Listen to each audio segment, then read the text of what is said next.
been 15 years since the current 4Runner was introduced, and now we finally have the new 2025 Toyota 4Runner. And overall, the first impressions I got here was I like the design. There are a couple of things in the front and the rear end that I'm sort of confused about, and I am going to make a redesign on the Sketch Monkey channel on those details. We're going to talk about them here in this video when we compare it to the old one from a front, side, rear, and also the beautiful looking interior of the 2025 Toyota 4Runner. It's been a long awaited car, this, and it is a very, very important car for Toyota because it is a bestseller, and the old one, even though it's been around for 15 years, it's still selling really well. So this is a huge deal for Toyota. So before we jump into Photoshop here, let's have a look at this article from Car and Driver, and let's see the details about this 2025 Toyota 4Runner. So the 5th generation off-road SUV had a successful 15-year run,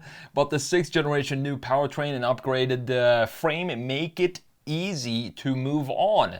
So you have two new trims. You have an overland focused Trail Hunter.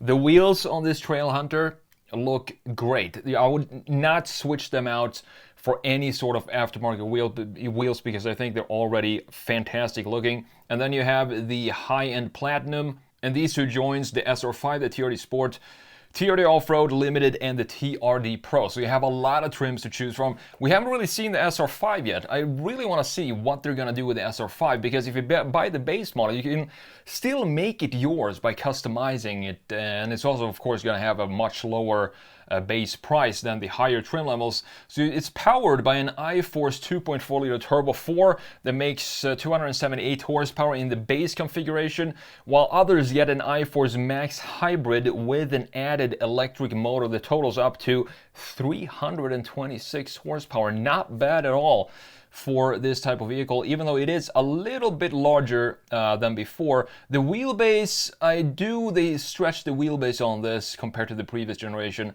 So the 4Runner's new front end styling is not a direct Tacoma carryover, but it does bear a striking resemblance. Its stance is similar to, with a wider track and 3 extra inches of overall body width compared to the 5th generation, and that has all to do with these big, beefy. They added so much muscle onto this car. I really like what Toyota did overall. There are a couple details, again, we're going to talk about in a minute, that I would like to tweak.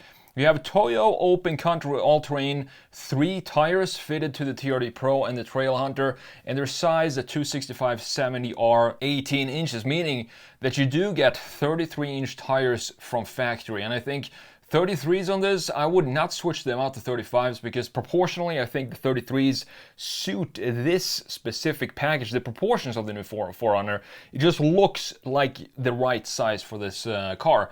The 4Runner wheelbase has been lengthened at the front to gain more body mount clearance. You have a 2.4-inch wheelbase increase from the previous generation, and is now matched the Land Cruiser and the Lexus GX550, and even the big boxy Lexus LX600. It has the same wheelbase as those big SUVs. The rear side window, and this is the detail that I really like, it has this edge roll. The edge rolls over the roof in a way that pays homage to its first and second generations of the 4Runner, and you still have the ability to move the rear window up and down, obviously. Inside, this is a stunning looking interior. I love these earthy colors that we have.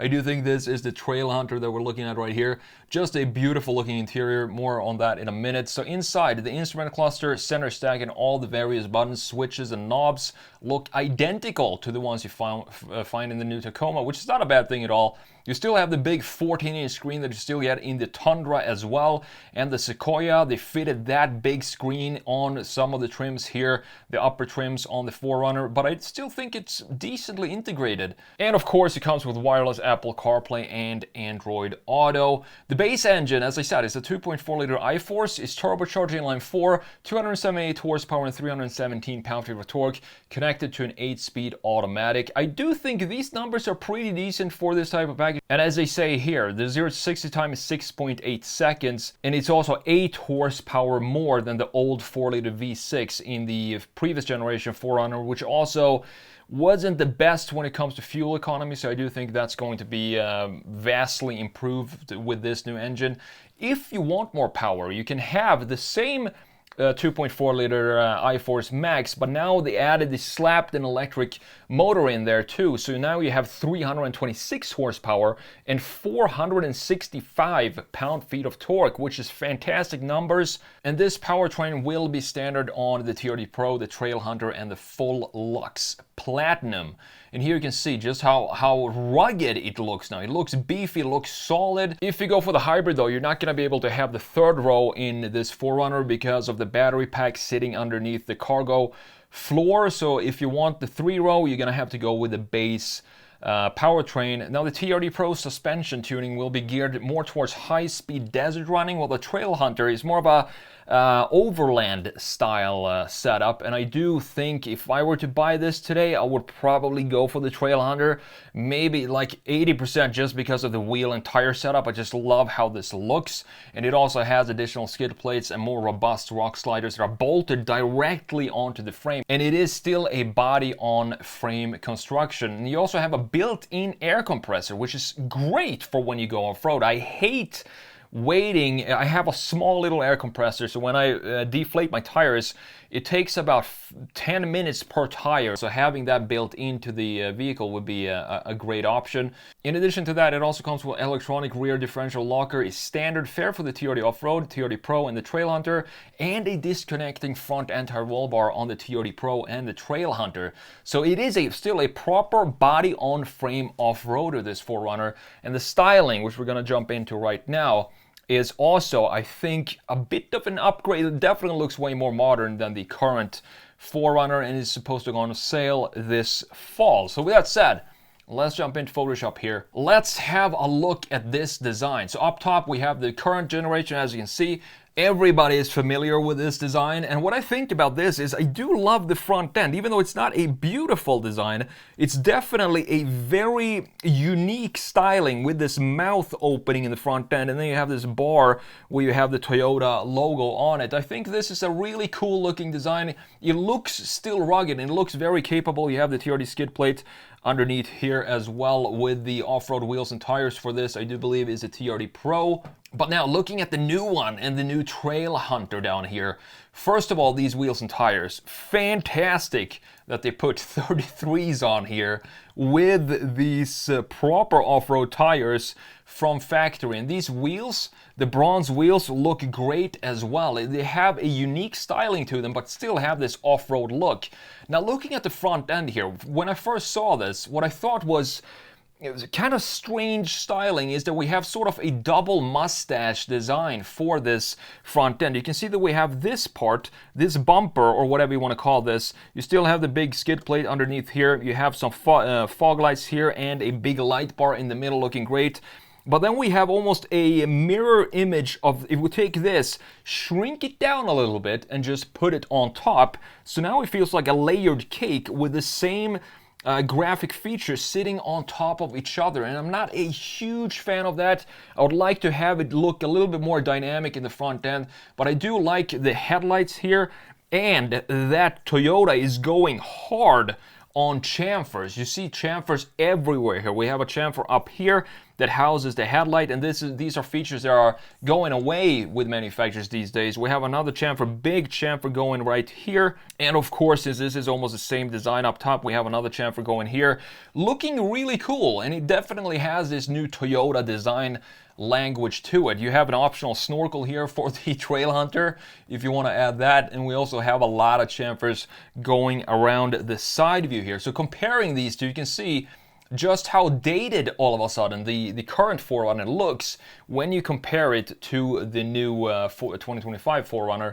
So looking at it from a side view, I think the muscle become a lot more apparent when we look at this car from a side view. Up top, still have some muscles over the axles here, and then we have another piece here. So it creates a little bit of a planted stance for this car. But what I love that they kept in the new 4Runner is this C-pillar. This C-pillar is typical for the 4Runner, and also this fourth window that we have in the back. And this is what I'm talking about. This piece is curved, so it follows the curvature of the roof line up top. The window curves on top of the roof, looking very cool. And you can see all the muscles that they added onto this car. So we have one cut in the body here, looking nice, and we also have a lot of cuts or chamfers going around the wheelhouses. And the old one, even if you pick the off-road trims, you're still going to get body painted plastic going around the wheel arches. But in the new one, this is what adds the width here to this new 4Runner. You can see just how more beefy and muscular this is compared to the current generation. I also think it looks a little bit more dynamic for the simple reason that if you look at the greenhouse line here, it's straight on the current 4Runner, but in the new one we have it go straight here and then swing upwards, creating a smaller, more nimble feel for the rear end. It feels almost like it's having a backpack on it, and I really like that design for this new 4Runner. Here you have a different set of wheels and tires, still 33s for this specific 4Runner down here, looking great. We also have some sort of rock slider down here at the very bottom of the side view. Proportionally, you can definitely still see, you instantly recognize that this is a 4Runner no matter what angle you're looking at this from.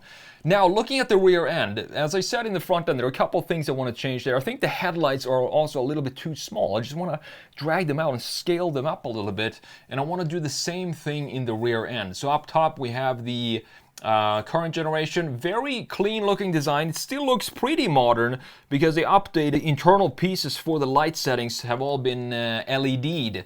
I think that happened in about like 2015 or something like that, so it makes it a little bit more modern. But overall the styling, the surfacing looks a little bit dated, and now we have a brand new 2025 4Runner with a lot more aggressive styling. I'm not so sure about this line here that kind of cuts down right into the wheel there. I'm not sure what I want to do with this, but I'm going to make, as I said, a small redesign of this. Another feature that I want to change are these taillights, because they are very interesting looking designs. You can see that they are an evolution from the current generation, and they got a lot smaller. And the thing is here, I'm not sure, it feels like the designers maybe wanted to have a round light, but then when they thought about we're making a 4Runner, maybe we should just square it off a little bit. So it looks like a squared off circle. It doesn't have any direction to it, not up or not down, and it doesn't pull to either side because it has the same kind of pull in each direction. So I want to make this again a little bit more dynamic. I love that we have the TRD Pro stamped here, and this window again goes up and down, and you have the big bulky letters Toyota right there. And again, a lot more chamfers that I'm used to seeing in new cars. We have this specific beautiful chamfer going around the taillight here. And this is what I want to see, chamfers around the key graphic elements of the car, and that is exactly what we have here. Looks like we have a full spare size tire down here as well. We have a visible exhaust pipe on one side, and I also like this color, this desert color that we have for the new 4Runner. Now last but not least, the interior. And this is a huge deal because I think Toyota is actually crushing pretty much every single interior they have right now. I can't think of any interior of Toyota that I don't like. There is a lot of gloss plastic in some of Toyota models, but here we have a very upscale looking interior. And the good news here, if you look at the old one, we have a lot of physical buttons here all over this design, and rugged looking dials and all of this that we're used to seeing in the old 4Runner. And I feel like they took everything that we have in the old 4Runner and just modernized it. We still have a big display. This is 14 inches, but we still have a digital gauge cluster, which is now housed again, still with a squared off housing, which I think suits this rugged vibe that we get from this design overall. But we also have this massive control panels in the middle. You see how rugged this looks, this dial, just dials for the temperature looking fantastic. All these toggles for the off-road settings, the modes, heated and cooled seats looks like to be right here. Wireless charging at the bottom, a couple of USB ports, and this big screen. So the reason I think this looks decently integrated in this design is because everything else is very static. You have a lot of horizontal and vertical lines going everywhere in this design. So I think just having a big screen like this, it's not very hard to make it look decently integrated in the design. You can also see that this almost follows the outline for the control panel that we have here. So it feels like it's aligned with everything else that goes on in the design. I also like the new steering wheel. These are very comfortable, very fat looking steering wheels of new Toyotas. You can see just how dated the old one looks compared to the new one. So overall, I think, again, it's a very, very important model for Toyota, and I do think this is going to be a huge seller, specifically the base models, the SR5, and then people can do whatever they want with them, customize them themselves. But personally, I would go for the Trail Hunter again, because I think all the equipment, the off-road equipment, the specific overland crawl suspension that you get with that, I do think that is a fantastic trim, and I also think it looks the best among every single trim that we've seen today. Now it's just a matter of time of waiting until we're gonna see 50% of all vehicles on the roads here, specifically here in Colorado, being 4Runners, and I can't wait to see these out on the streets.